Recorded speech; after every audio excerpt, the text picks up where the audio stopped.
With Bob Chesney leading the way, what can we anticipate for UCLA football? Justin Herbert's surgery was a success and he still wants to play for the Chargers on Monday. And USC football loses 4 players to the transfer portal because why not? Good morning. I'm James. And this is your daily dose of sports and snark for the greatest sports city in the world, Los Angeles. This is the faithful Angelenos morning report. So it is December 2nd, 2025.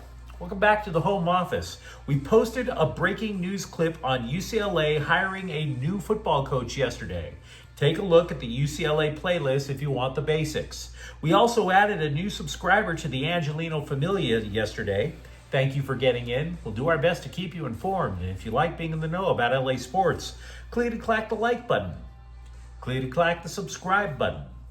There's a notification bell. Hit that. It'll let you know when we drop an update.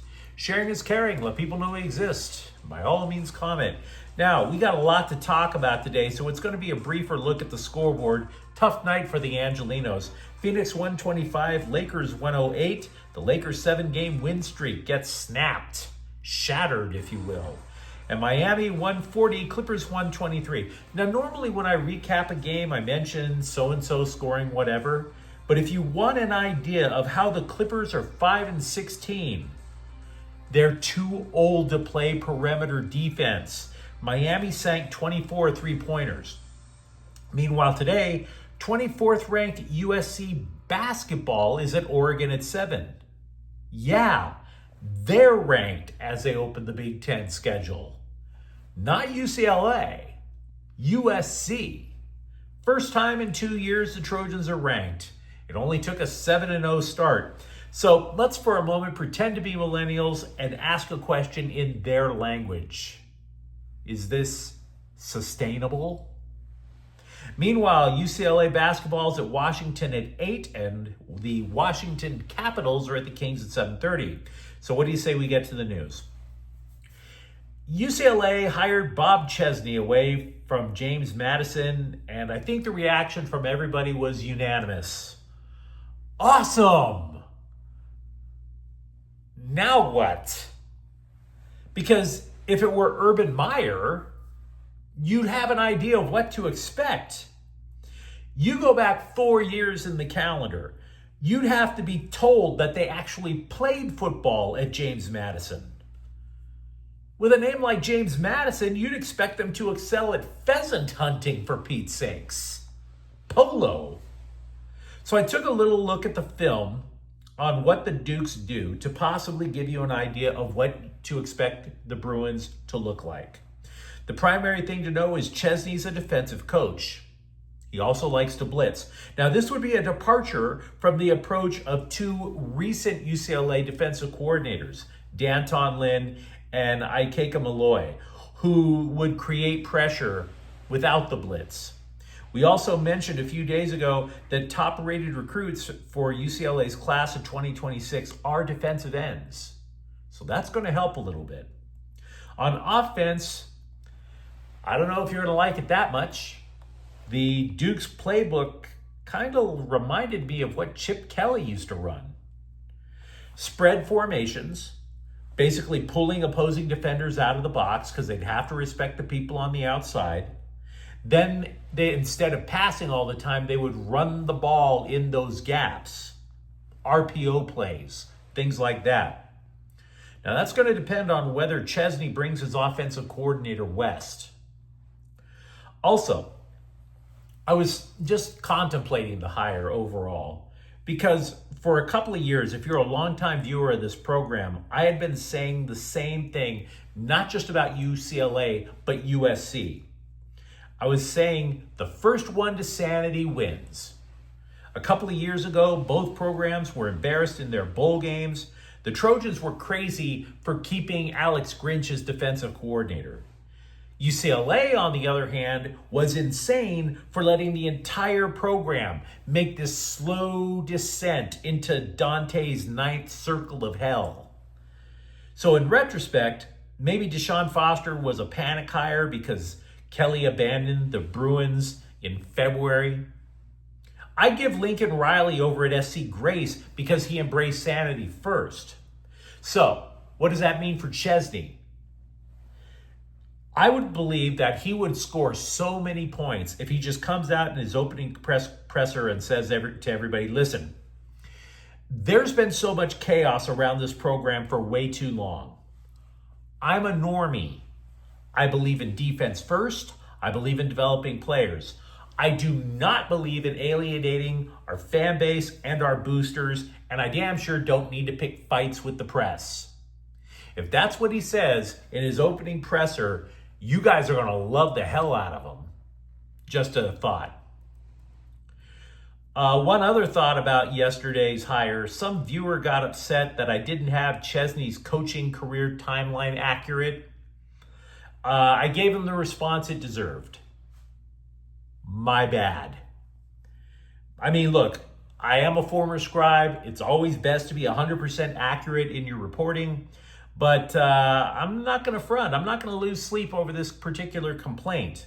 Why? Well, because since 2018, UCLA has had only 3 winning seasons. It hasn't won 10 games since 2014. The LA Times, they were making this big deal out of how UCLA hasn't won the Rose Bowl in almost 40 years. Well, okay. It's not like UCLA is going back to the Rose Bowl game anytime soon, now that they're in the Big Ten, but they haven't won a conference title this century. Furthermore, UCLA spent much of 2025 as the laughingstock of college football. What I'm getting at is this. Yeah, I made a mistake, but the Bruins have way bigger fish to fry than whether I got the man's resume correct 100% 20 minutes after he was hired, my dude. Just saying. Bigger fish to fry. Now, let me know what you think about Chesney overall, of course, in the comments thread. Meanwhile, with the Chargers, there was no time to waste. Justin Herbert underwent surgery on his broken non-throwing hand Monday. He is considered day-to-day, which means he's going to push to play next Monday against Philadelphia. The hand cracked when an opposing player's helmet hit it during the opening drive of the game. He did wind up leaving the game for a spell, came back with an oven mitt on his hand, threw 2 touchdowns. The NFL Network reported that the break was in one of the metacarpals. It can take as long as 2 months to completely heal, but obviously the Chargers don't have 2 months to spare, let alone 2 quarters. An orthopedist who was not part of Herbert's care team told The Athletic that with proper stabilization, i.e. the best oven mitt money can buy, and if Herbert can take the pain, yeah, he can play. The coaches would also have to make accommodations for him, but let's be real about this. The playoffs are on the line. The Bolts are just 1 win ahead of the 8th best team in the AFC. And as we all know, only 7 teams get to go. The schedule for the Chargers doesn't look particularly forgiving. I'd be surprised if they're favored in any one of those games. Among other things that have to be addressed to help Herbert. This is just off the top of my head. The Bolts let Omari and Hampton have Sunday off to let his busted ankle heal for another week.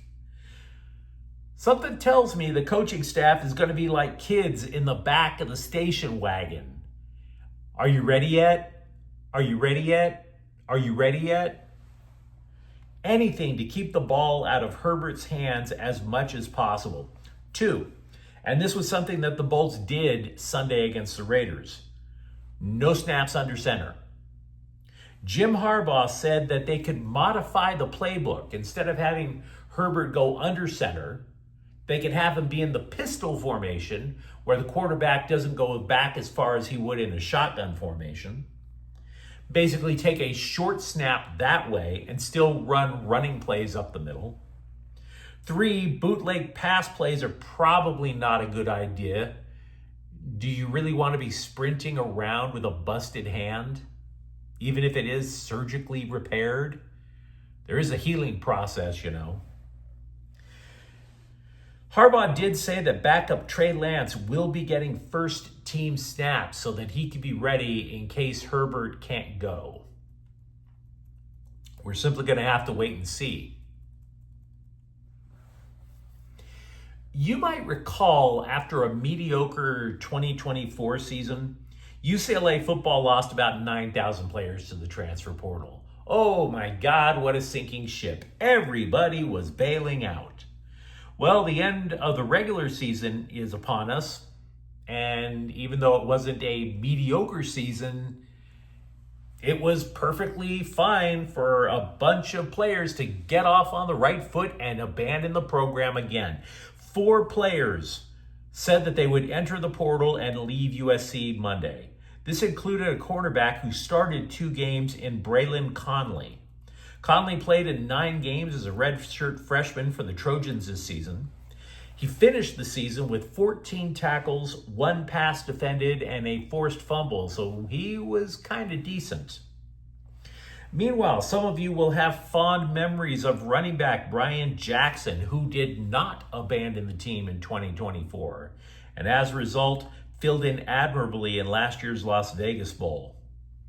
Problem for him, he got passed up, not just by Wayman Jordan, but a walk-on in King Miller. The other 2 guys who left are simply odd men out. USC is gradually getting deeper, and they have the #1 recruiting class in the country allegedly coming in. So freshman defensive end Gus Cordova and wide receiver DJ Jordan, gone. Best wishes. Layoffs are a damn thing, right?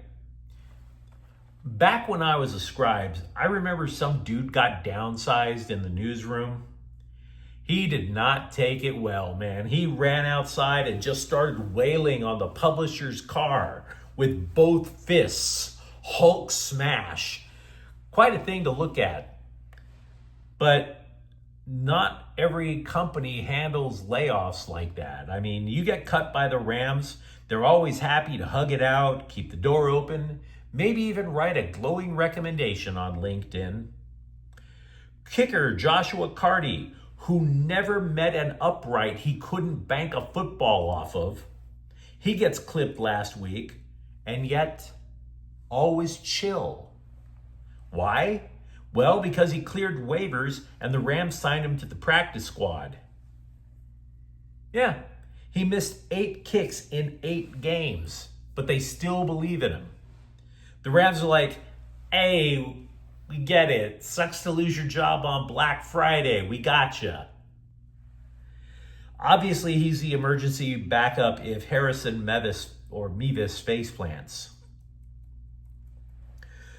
Also, with the Rams, they said that they have no idea when receiver Tutu Atwell will be activated after missing 5 games due to a hamstring strain. They have 5 wideouts on the roster, and besides that, they've been running a lot of 3 tight end formations as well. So there is that. Meanwhile, it is now time for your daily out-of-control Dodger Hot Stove League rumor update. We can cross yet another name off of the hot, wet, moist rumor board. Farewell, Devin Williams. We hardly knew ye. He was supposedly somebody the Dodgers were all in on. He's going to the Mets. But hey, you needn't worry.